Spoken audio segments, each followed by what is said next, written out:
Hello, everyone. Welcome to the Joy Talk Show. We're diving into the fifth step in my book, Sparkle, Your Joy Infused Life, and a concept called kindsight. And one of the biggest barriers of living a joy infused life is how our brain interprets events from our past. We often create stories around these experiences that could keep us stuck. But the good news is we can learn to unravel those stories and move them out of our bodies to truly step into joy. And today we are joined with my co host, Cynthia. She's a transformational coach working with somatic healing and resiliency. Cynthia, thank you for being here. Pam, thank you so much. It's always fun to sit down and talk with you and have the opportunity to share with other people Yes, thank you. stories That's awesome. creating. So, thank you so much for buying my book. And we've talked about this concept of kindsight and how trauma skews our lens and practical ways to reflect on our past with wisdom and compassion. So, are you ready to get started? Maybe we can get started by defining kindsight. So, in the Yeah, book, I describe kindsight as a way to see our past through a lens of wisdom and compassion rather than judgment. the people have an opportunity to work through stuck parts in their body. You can hear in their language that Mm. self-forgiveness. You can hear in their language that they are standing and perceiving these past experiences with negativity. Now, I guess I just want to dial it back a quick minute in the word hindsight and the word somatic, two perhaps new words to every was brand new because it was something you said you created. And essentially, if we think hindsight, where we hear, oh, hindsight's 2020. Yes, and there's so much more when you look at it through kind sight. It embodies compassion. In your book, you talk about first went through some trauma healing coaching. The question, where was Jesus at this time? And that is such a great technique, really making peace with where was our healer at that time. I was plucked up from the midst of that experience. And what happens when we haven't spent time there thinking that through and reflecting, we store body. And that can come across as a physical pain. That can come across as an unknown apprehension to receive things in our lives. Somatic healing, that definition, it's hard to easily define if you haven't experienced it, I think. By technical terms, soma means of the body. And so we're using the body's communication system to produce healing. So that mind-body connection is a therapy, a healing technique that allows you to truly finally process some of those emotions. So does that help? First of all, I just wanted to lay that pattern down before I directly answer that question. Yes, it does help. Thank you so much for, and just even just sharing how it's such a personal experience. And you did mention how it is an experience that I shared in my book about my perception of Jesus. And for those who haven't read that chapter yet, I share about my experience as a child where I went to piano lessons and I was taught to not speak out loud. As a student, I have to wait for my teacher to call on me. And I went and sat in this class, uh, and the piano teacher never called my name for an hour. I would sit there, and my dad would come and pick me up, and I would go home. And then one day, when my dad came to pay the fees, the piano, I remember as a 5 year old, these two huge people, my dad and the piano teacher, looking at me because the piano teacher said, she never showed up to class. And my dad was confused because he kept dropping me. And I was like, I felt this coat of I think it was a feeling of shame because I described shame as should have already mastered everything. I should have known because basically what she said was, why didn't you speak up? What are you sitting there for an hour? And her tone registered in my brain as I should have known it. I should have known that. What's wrong with me? How come I don't know this? And so when my trauma coach asked me, where was Jesus in the story? I had pictured Jesus standing next to the nun. Should have known. And so my perception of God was, I've got to figure this out myself. And I found it really hard in my journey of finding joy to go to God for joy. I should rejoice always. I should consider it pure joy. What's wrong with me? How do I figure this out? And that's when God gave me this wisdom of hindsight, is go back to that memory, and it was a skewed memory. That is not who Jesus was. And when Robin, the woman who helped me process this, asked me, that's not how Jesus is, according to the scriptures. I said, really? And I was actually like, really? He's not like that? Even though I've read about Jesus. And she said, I think Jesus would gently sit down and look at you and said, thank you so much for being respectful. I am so sorry that you didn't know the expectations as a 5-year-old, and I should have called your name, or something of that. He would be gentle and respectful and calls the children to him. Years later, now I'm a professor who trains educators, and that's one of the things that I train them, because I feel like it wasn't the nun's fault. That's probably her. She probably took it personally when my dad said, "Where are you?" or she was confused, and sometimes would just react to kids and not really recognize uh, basically how they're wild. And so I had to reframe, look at that experience as kindsight, and reframe my view of God. So, thinking about how our mind are connected. So, Yeah.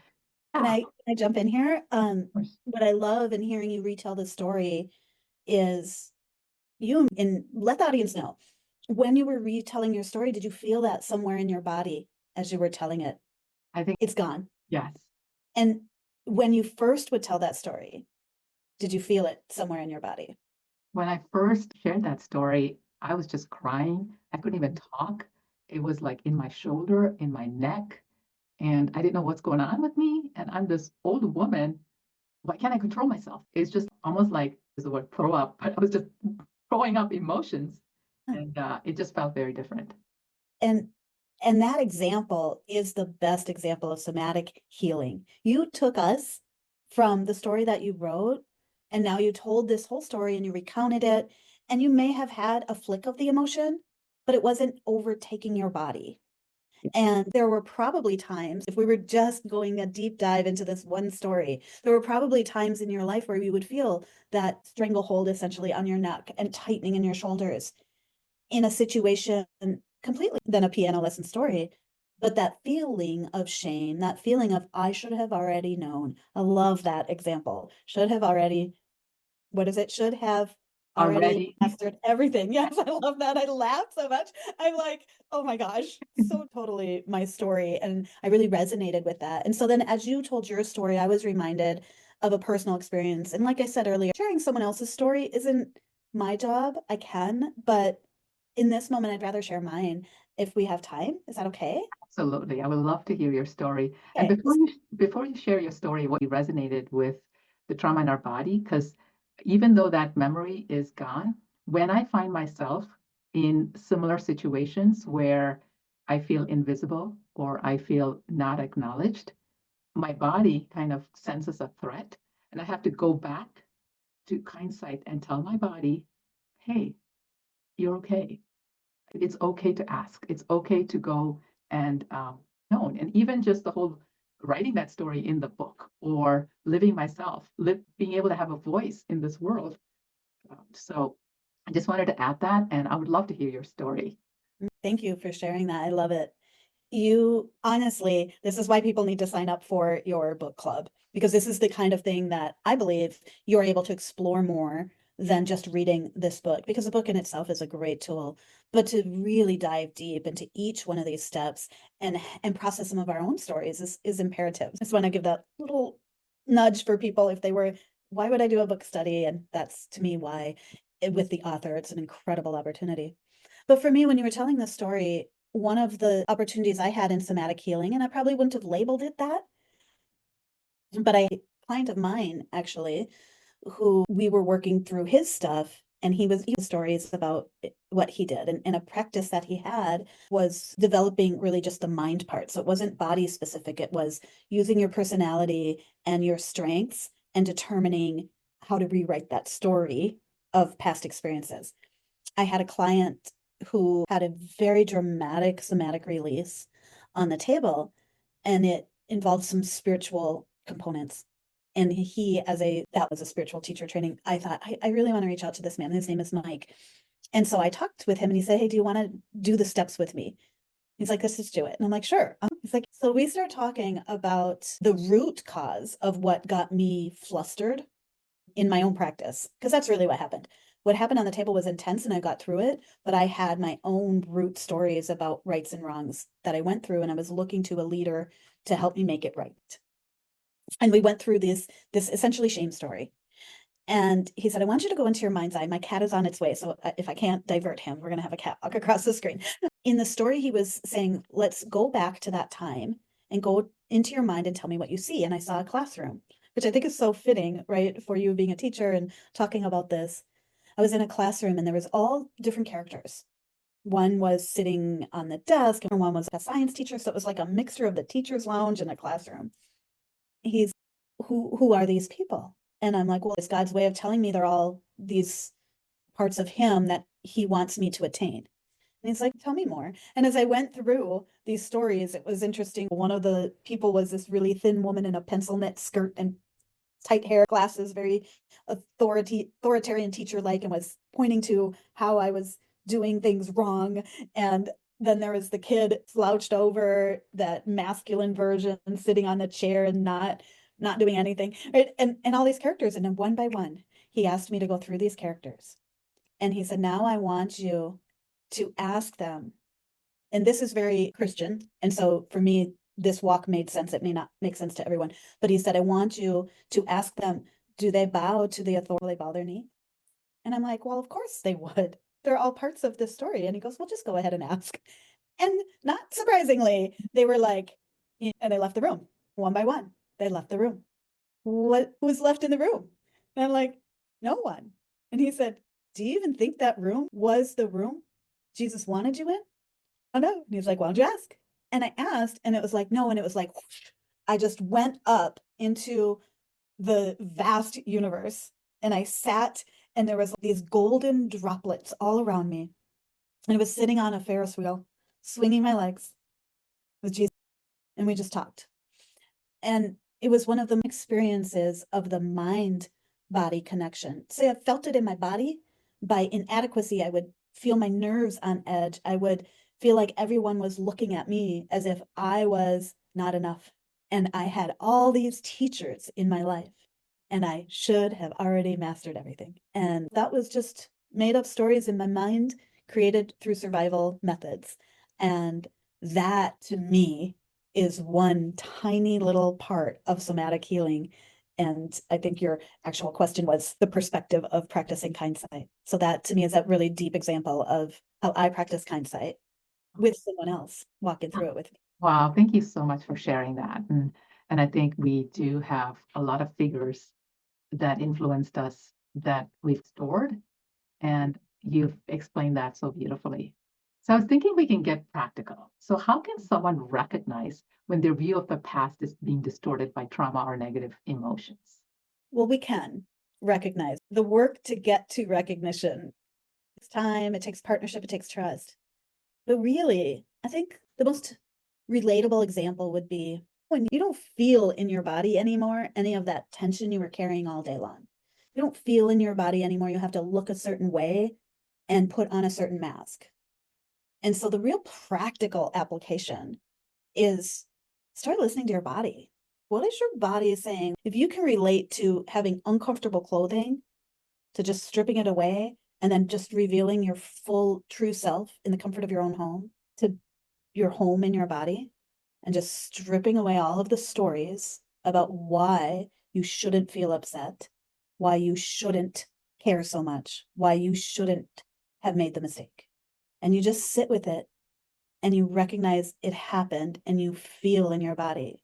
You're most likely going to feel, when you close your eyes, somewhere that feeling lands physically. And then just talk to it. Ah, little guy, what you doing there? Twisting my tummy up, right? Let's just talk to it like you would a child.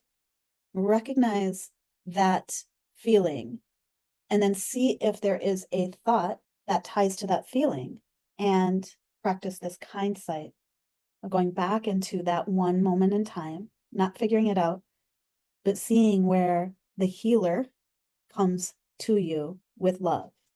For us, it's Jesus. For seeing any religion, most likely they're going to tie to a positive person in their life, someone who made a difference. It could have been a teacher, could have been a parent or a relative, could have been the neighbor, right? But it's someone who you remember you saw compassion and love and you could truly be yourself. And you sit with them and you say with you the whole time, if that entity or that embodies them was with you the whole time, what would they say about storing this feeling? And just give yourself permission to have a conversation around it. You don't have to solve anything. And that's just a really practical way of dealing with something. And then you know what? If you don't have to do with it and it's too much, you can just be like, hey, body, thank you for storing that in a specific place. So when I can address it, I know where to go. Figuratively, just pick it up and put it on a shelf for its purpose. And if you're really ready to release it, you can be like, served me when it needed to, but it no longer serves me. Release it. Like if it was a jar on a shelf and it had a lid and you were to, I got this, you would take the lid off and just let all of that just release. That is so beautiful. Thank you so much for sharing that. And I think what you talked about is our first step is just growing in that awareness of, are we carrying something? And for me, with my writing of the Joy Infused Life and understanding that the purpose that God created us is to rejoice always. This joy is accessible to us all the time. And sometimes when we can't access it, it's good to just pause and take a check in. And for me, I have to breathe, almost like you're pushing the pause on the movie of your life and taking a breath and saying, and just being curious and being able to ask those questions. And I've provided some guides in the book for us to be able to ask those questions about even asking what we're feeling. Personally, for me, I grew up in a Christian background and also was in the ministry a lot. And one of the scriptures that I was always taught was, your heart is deceitful beyond all cures, who can understand it? And I took that in a distorted way. Let me just deny my feelings. I just need to deny myself and just quit. But I think in our life, where God wants to correct our wrong beliefs or He wants to align us with the truth. And He's given us these feelings, and some of them can be deceitful, but we've got to get them out. We've got to be able to ask those questions. Like my view of God being a strict nun, saying you should have mastered everything, was a lie. But because I didn't acknowledge those feelings of shame, feelings of fear, feelings of uh, feelings of I can't go to the Father with this because I should already know, can skew my lens. And that's where kindsight comes in, where we sit down with Jesus, with God, with, like you said, if we, or someone who models kindness, somebody who can sit with unravel those thoughts. There's the verse that says, take captive every thought and make it obedient to Christ, but making sure who we think about Christ is the real Christ, a Christ who will call us to Him, a Christ who actually took our sins, our thoughts, and He actually is able to empathize with our weaknesses. He's not there to condemn. I had to learn how to, when I felt convicted, not to condemn myself, but to go to Christ and say, hey, this is an area where I need help. Can you help me? And that's what thank you so much for this time. Is there anything else that we can share with our audience? Cynthia, your insights have been so valuable. Thank you for your friendship. Thank you for the impact that you've had on my life too. So, well, there is so much to say, and in a short segment, you just can't say it all. So I just recommend hop into the book club, go ahead and dive deep into Kindsight, and you're going to see the beauty of true compassion and forgiveness within your own heart and mind so that you can live an authentic, full life, embracing the identity that you were given as a birthright, which is the truth, not the stories that have been put together and patched together through a protective human. yeah, through a protective, fear-based mindset. So, thank you everybody for joining us. Thank you, Cynthia. And we are going to pause here. And until next time, see you later. Thank you for Bye.